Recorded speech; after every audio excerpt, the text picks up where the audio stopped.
بسم الله الرحمن الرحيم يسبح لله ما في السماوات وما في الأرض الملك القدوس العزيز الحكيم هو الذي بعث في الأميين رسولا منهم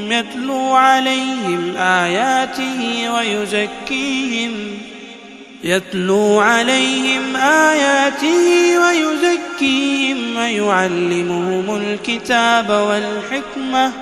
وإن كانوا من قبل لفي ضلال مبين وآخرين منهم لما يلحقوا بهم وهو العزيز الحكيم ذلك فضل الله يؤتيه من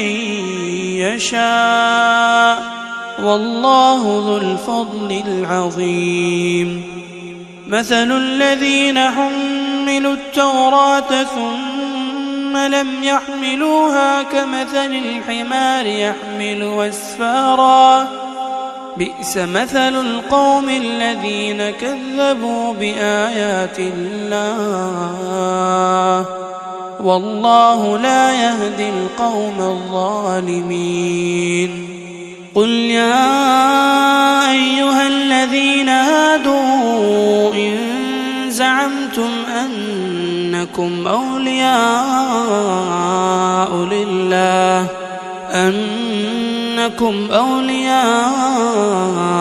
لله من دون الناس فتمنوا الموت إن كنتم صادقين ولا يتمنونه أبدا بما قدمت أيديهم والله عليم بالظالمين قل إن الموت الذي تفرون منه فإنه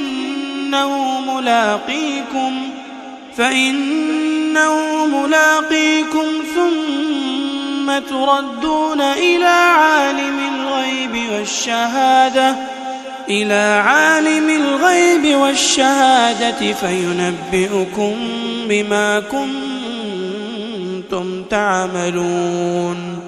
يا أيها الذين آمنوا إذا نودي للصلاة من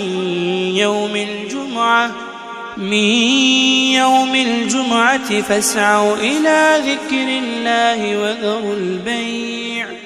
ذلكم خير لكم إن كنتم تعلمون فإذا قضيت الصلاة فانتشروا في الأرض وابتغوا من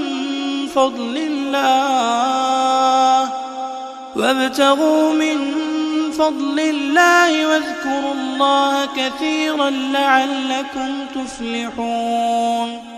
وإذا رأوا تجارة أو لهوا انفضوا إليها وتركوك قائما قل ما عند الله خير